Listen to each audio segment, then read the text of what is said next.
UFC Baku Azerbaijan just took place. I'm not gonna lie to you guys, this fight card was pretty ass. But it wasn't completely garbage. Like there were a couple of good fights, but majority of the prelims and some of the fights on the main card left a lot to be desired. But regardless, I'm gonna go over every single fight on the card, starting with the early prelims, ending with the main event. So without wasting any more time, let's jump right into the video. All right, first on the list, we got Hamdi Abdel-Wahab versus Muhammad Usman. Muhammad Usman won this fight 29-28, where he won the first round and the third round, I believe. I'm not really too sure about that, but either way, this fight was pretty ass. Um, Muhammad Usman, like he just landed the more damaging shots against Hamdi Abdel-Wahab, where Hamdi Abdel-Wahab, I think he was doing well in the beginning before gassing out because he's a fat sack of shit who doesn't actually train. I'm dead convinced that if I were like similar frame to either of these guys, I would beat them up straight up. Like I don't think that should be offensive. I just think that's true.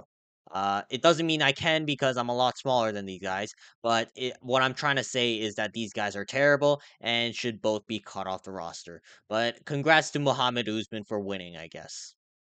All right, moving on. We got Tagir Ulanbekov versus Azat Maxim. Now, I thought Azat Maxim won this fight. Round one, I thought Azat Maxim was landing the cleaner shots, and round three, again, Azat Maxim was landing similar, but I think Maxim got a lot of takedowns that round.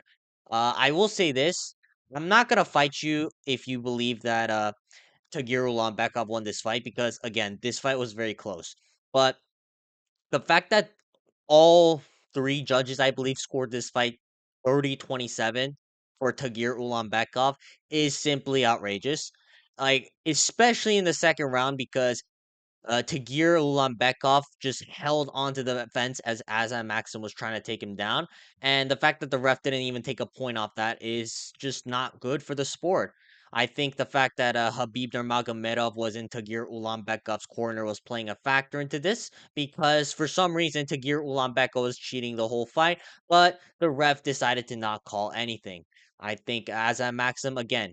I believe he won rounds 1 and 3. If you think Tagir Ulanbekov won, all right, whatever. But the fact that all 3 judges thought that Tagir Ulanbekov won this fight is simply suspicious because you could have given this fight to Azam Maxim and it wouldn't have been a robbery whatsoever. Now, moving on, we got Arena Alexieva versus Claudia Segula. This was the typical NPC WMMA fight where they're just shadowboxing out of range and they're just kind of you know, landing like pitter patter shots while just one girl takes the other girl down and just holds them in position for like almost the entire round. Uh, Turns out Irina Alexeva isn't as good as Claudia Segula. I thought Claudia Segula was going to get absolutely smoked in this fight, but no, Claudia Segula just landed the better shots and took control of Irina Alekseeva whenever she could.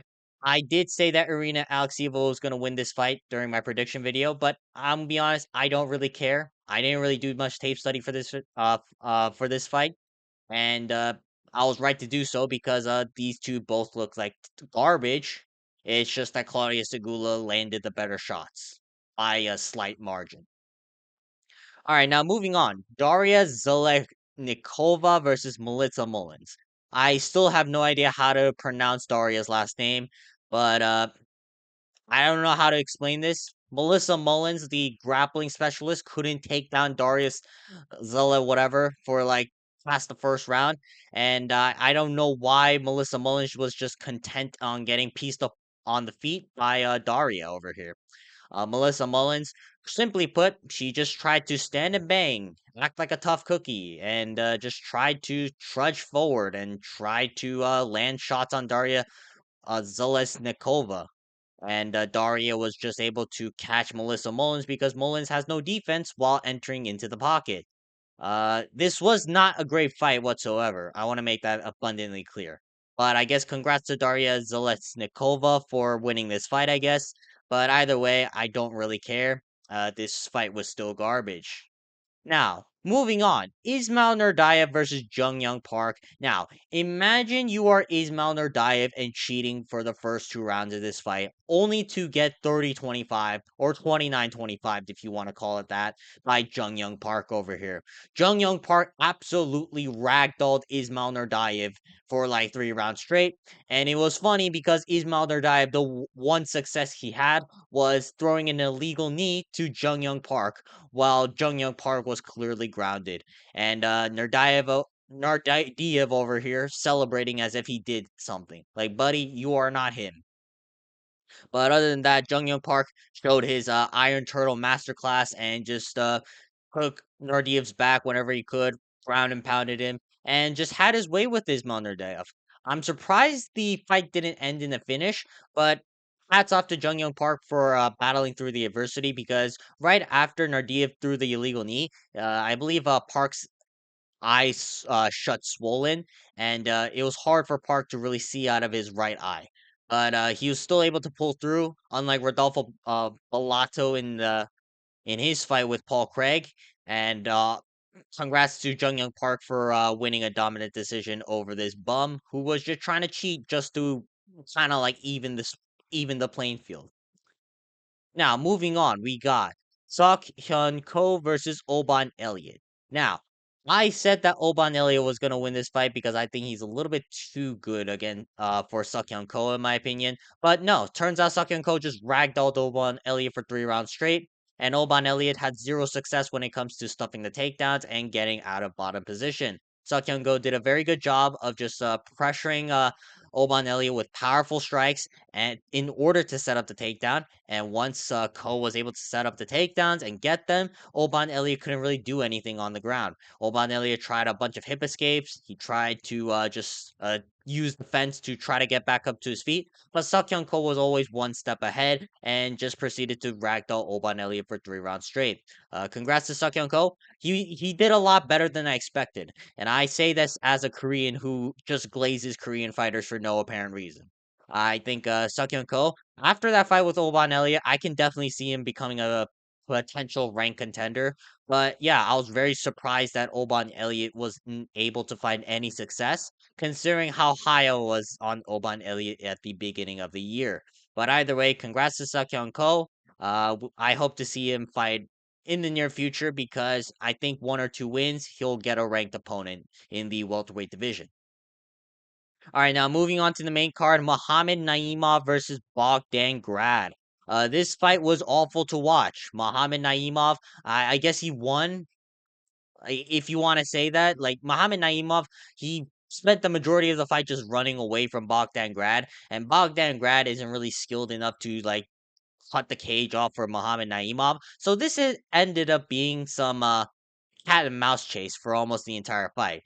And yeah, sure, Naimov landed the more damaging shots at round one, but majority of the time it was just Naimov on the back foot, circling around, like outright running sometimes. And meanwhile, Bogdan Grad just trudging forward with his slow ass feet. Uh, there's nothing much else to write about this fight other than the fact that it was terrible to watch. This wasn't entertaining by any means, but I guess Muhammad Naimov was able to use his footwork to evade the shots of Bogdan Grad. But can I be real? This didn't convince me that Muhammad Naimov is any sort of prospect in the featherweight division. I think Muhammad Naimov is still terrible. I think if you put him against anyone who's like half decent, because I never really thought Bogdan Grad was all that. I still think Muhammad Naimov is gonna get exposed. I mean, he already got exposed by Felipe Lima, but Felipe Lima is technically a bantamweight, so I don't know. We'll see what happens with Muhammad Naimov. Like maybe they'll give Naimov like a someone who's just outside the rankings. But either way, I don't really see much of a future for Muhammad Naimov. And as for Bogdan Grad, he's aggressive, but I don't think he's that good. Now moving on, we got Nazim Sadikov versus Nicholas Mata. Now this was the only like really fun fight on the card. Nazim Sadikov, in the first round had to battle through some serious adversity. Nicholas Mata had him in a serious trouble and was pounding the crap out of Nazim Sadikov for almost a minute straight. I thought that Nazim Sadikov could have been finished at any point because Mata like he was having Nazim Sadikov just shell up, and I thought at one point that Sadikov was about to get dropped, but no. Nazim Sadikov gritted through and then turned the tide against Nicholas Mata, started picking him apart with the head kicks, the jab, the straight left hand. Like all the straight shots and the long range weapons were money for Nazim Sadikov. And eventually, in the second round, Sadikov was able to find the finish against Nicholas Mata up against the cage where they were swinging wild hooks in the pocket. And Sadikov caught Mata with a perfect right hook to the chin and ultimately slumped him out.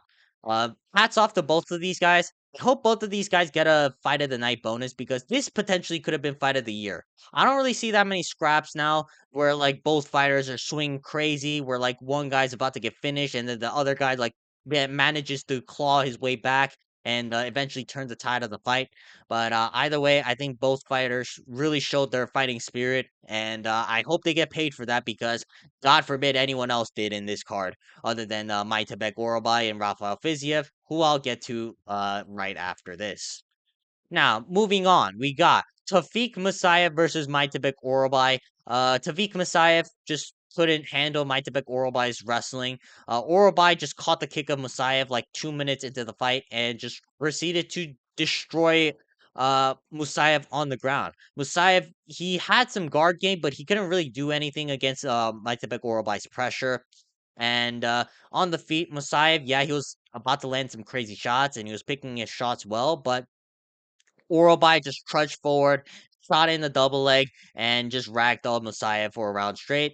Eventually, Orobai was able to get like half guard and was able to just tweak the arm of Tafik Messiah very hard to the point where Messiah had to tap because it would have snapped off otherwise. But yeah, the caveman does what he wants. Once the caveman discovers fire as well as some like advanced techniques, that's when everyone needs to be wary about the Maitebe Gorobai. But congrats to our favorite caveman, Maitebe Gorobai. Like I'm be real, Orobai did him Musayev worse than what he did to the woolly mammoths back in the Ice Age. But yeah, again, I guess congrats to Maitebe Gorobai for a first round finish because there weren't that many finishes on this card, which was really annoying. All right, now moving on to the feature fight, we got Curtis Blades versus Rizvan Kuniev. Now, Curtis Blades won the fight, but I was expecting more of a dominant performance from Curtis Blades. Curtis Blades won rounds 1 and 3, primarily just using his wrestling, and Kuniev just grabbing the fence or just not knowing how to get off the cage and just getting getting held down whenever Blades just shot him for a takedown and successfully wrapped his hands around. But I'll be real, Curtis Blades should have done a lot more.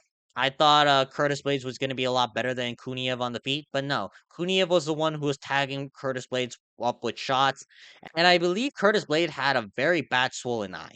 Either way, I don't think either of these guys are like serious prospects in the heavyweight division, let alone contenders. I think Rizvan Kuniev, I don't think he's that good. I think Curtis Blades just looked really bad, which is why it went to a decision in the first place. I don't know if Curtis Blades is washed necessarily, but I think Rizvan Kuniev is just a morbidly obese fat guy with some sort of boxing capabilities. At least we got another NPC Apex conveyor belt heavyweight in Rizvan Kuniev. Because I don't know where he's gonna go from here. He already fought Curtis Blades, and I don't really see him like doing anything to any of the guys within the top 7 or like top 8. Either way, I think Rizvan Kuniev, he's gonna need some time to develop, so he'll be staying in the Apex cryogenically frozen for at least the next 2 years. Now, moving on to the co-main event, we got Rafael Fiziev versus Ignacio Bahamondes.